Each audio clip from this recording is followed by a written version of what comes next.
ఆంధ్రప్రదేశ్ లోని అన్ని గ్రామాల్లో అన్ని వార్డుల్లో ఈ కార్యక్రమానికి ఇక్కడ ఈ కార్యక్రమాన్ని ఏర్పాటు చేయడం జరిగింది. మరి ఈ కార్యక్రమం యొక్క ముఖ్య ఉద్దేశం ఏంటంటే ఎన్నో సమస్యలు ఉన్నప్పటికీ, అంటే ఎన్నో సమస్యలు అంటే మీకు తెలుసు, అన్ని కూడా మనకు తెలుసు. మరి అన్నిటినీ దాటుకొని కూడా ఈ 100 రోజుల్లోనూ ప్రభుత్వం తరఫున ఇచ్చిన మాట ప్రకారం ప్రభుత్వం యొక్క ఫస్ట్ ప్రోగ్రామ్ కాన్సెప్ట్ అండి. మరి ఈ కార్యక్రమానికి వచ్చినందుకు మీకు అందరికీ కూడా మా ధన్యవాదాలు. ఈ కార్యక్రమంలో భాగంగా ఇప్పుడు అందరూ కూడా మిమ్మల్ని ఉద్దేశించి మాట్లాడడం జరుగుతుంది. ఇప్పుడు ముందుగా ఏంటంటే మనం లబ్ధిదారుల నుంచి స్పందన, మనం ఏ ప్రోగ్రాం పెట్టుకున్నా లబ్ధిదారులతో మాట్లాడిస్తాము గౌరవ ఎమ్మెల్యే గారి యొక్క అనుమతితో. ఇప్పుడు మనకి పెన్షనర్స్ ఒక ఇద్దరు గడుపుకుంటున్నాం. ధన్యవాదాలండి.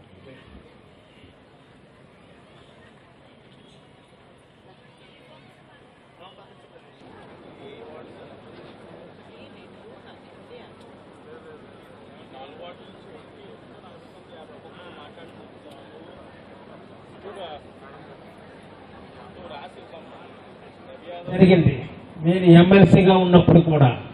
ఆ తర్వాత దాన్ని మేము 3000 చేస్తామని చెప్పినటువంటి జగన్ ప్రభుత్వం కమిట్ చేస్తున్నాము.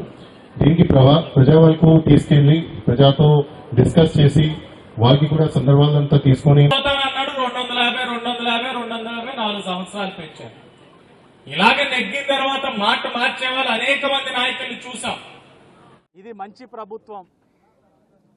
ఎన్డీఏ ప్రభుత్వం వచ్చి 100 రోజులు పూర్తి చేసుకున్న సందర్భంగా రాష్ట్రంలో ప్రతి నియోజకవర్గంలో ప్రజలతోటి సమావేశాలు ఏర్పరచుకుంటూ ఏ విధంగా ఈ 100 రోజుల్లో ఇన్ని విధాలైన సంక్షోభాలు ఉండగా సంక్షేమాన్ని ఏ విధంగా ఇస్తూ ఉన్నాం, సంక్షేమ కార్యక్రమాలకి శ్రీకారం చుడతా ఉన్నాం, అభివృద్ధి కార్యక్రమాలు చేస్తూ ఉన్నాం, నిర్వీర్యమైపోయిన పంచాయతీ వ్యవస్థకి నిధులు కేటాయిస్తూ ఉన్నాం. ఇలాగ ఇన్ని సంక్షేమ కార్యక్రమాలు 100 రోజులు ఆర్థికపరమైన సమస్యలు ఉన్నాయి, ఎలా చేస్తున్నాం అన్నది ప్రజలకి తెలియచేస్తూ చైతన్యవంతుల్ని చేస్తూ వాళ్ళకి ప్యాంప్లెట్ రూపంలోనే ఇస్తూ ప్రతి ఇంటికి కూడా స్టిక్కర్ అంటిస్తూ ఈరోజు కార్యక్రమం చేయబోతా ఉన్నాం. దాంట్లో భాగంగా రాజమండ్రి సిటీలో ఎన్డీఏ కూటమి నాయకులు, అధికారులు, అనధికారులు అందరూ కూడా సమావేశం ఏర్పరచుకొని ఇంటింటికి పాంప్లెట్ ఇస్తూ స్టిక్కర్లు అంటించే కార్యక్రమం శ్రీకారం చుట్టాం. ప్రధానంగా ప్రజలందరినీ ఒకటే కోరుతా ఉన్నాం, ఇన్ని ఆర్థికపరమైన సమస్యలు ఉండగా అప్పు చేయకుండా ఇచ్చిన మాటకు అనుగుణంగా 3000 పెన్షన్ని 4000 చేస్తున్నాం. 3000 ఉన్న పెన్షన్ని 6000 చేస్తున్నాం. అన్నా క్యాంటీన్ని ప్రారంభించుకున్నాం. ఉద్యోగస్తులకు 1వ తారీఖున ఎటెన్షన్గా జీతాలు ఇస్తూ ఉన్నాం. ఇంతకుముందు ఎప్పుడు జీతాలు పడతాయో తెలియదు, వేచి చూసేవారు ఏ తారీఖున పడతాయన్నది. అది చేస్తూ ఉన్నాం. రైతన్నను ఆదుకున్నాం. ఇలా చెప్పుకుంటూ వెళ్తే అనేకమైన సంక్షేమ కార్యక్రమాలు చేసుకుంటూ ప్రజల్లో విశ్వాసం పొందుతూ ప్రజలకు కూడా అవగాహన రావాలి. ఇన్ని లక్షల కోట్ల అప్పు ఉండగా ఇవన్నీ ఎలా చేయగలుగుతుంది ప్రభుత్వం? కేంద్రం ఒక సహకారంతో. ఈరోజు కేంద్రం రాష్ట్ర ప్రభుత్వాలు ఒక సుపరిపాలన అందించాలని ఒక మంచి సంకల్పంతో పనిచేస్తూ ఉన్నాయి. ఈరోజు కేంద్రం ఒక సహకారంతో అమరావతి రాజధాని నిర్మాణం చేసుకుంటా ఉన్నాం, పోలవరాన్ని పూర్తి చేసుకోబోతా ఉన్నాం. ఇవన్నీ కూడా సాధ్యం ఎలా జరుగుతూ ఉన్నాయంటే కేంద్రం ఒక సహకారంతో, ఈ రాష్ట్రం ఒక సంకల్పం. గౌరవ ముఖ్యమంత్రి నారా చంద్రబాబు నాయుడు గారు, ఉప ముఖ్యమంత్రి పవన్ కళ్యాణ్ గారి యొక్క ఆలోచనకు అనుగుణంగా కేంద్రం సహకరిస్తూ ఉంది. మొన్న విజయవాడలో కూడా చూశారు, వరదలో ఒక బీభత్సం. ప్రాణ నష్టాన్ని తగ్గించుకోగలిగాం కానీ ఆస్తి నష్టాన్ని ఆపలేకపోయాం. ఆ ఆస్తి నష్టాన్ని కూడా కేంద్రం ఒక బలగాలు వచ్చినాయి, సహకరించినాయి. అలాగే ఏదైతే కేంద్రం నుంచి బృందం వచ్చింది, ఆస్తి నష్టం ఏ మేరకు ఉందో అనలైజ్ చేసుకున్నారు, కేంద్రం సహకరిస్తూ ఉంది. ఇవన్నీ జరుగుతూ ఉన్నాయి కాబట్టి రాష్ట్రం ఎన్ని ఇబ్బందులు కలుగుతూ ఉన్నా మరలా అభివృద్ధి వైపు పరిగెడతా ఉన్నాం.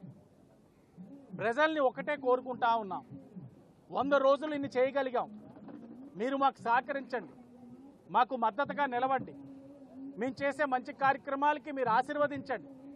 తప్పకుండా మీకు ఇచ్చిన ప్రతి హామీ వచ్చే దివాళీకే ఉచిత గ్యాస్ సిలిండర్లు ఇస్తూ ఉన్నాం. కేబినెట్ సబ్ కమిటీ వేసుకున్నాం. గత 5 సంవత్సరాలు అన్యాయంగా తీసివేయబడిన పెన్షన్లు ఏదైతే అర్హులను అనర్హులను చేశారో వాళ్ళందరిపైన కూడా కేబినెట్ సబ్ కమిటీ వేస్తున్నాం. వాళ్ళందరికీ పెన్షన్లు ఇస్తాం. 50 సంవత్సరాలు దాటిన ఎస్సీ, ఎస్టీ, బీసీ, మైనార్టీ మహిళలందరికీ కూడా పెన్షన్లు ఇవ్వబోతా ఉన్నాం. ఇవన్నీ కూడా ఇచ్చిన మాటకి అన్నిటికీ కట్టుబడి అన్నీ చేస్తాం. కానీ మీరు ఆశీర్వదించాలి, సహకరించాలి.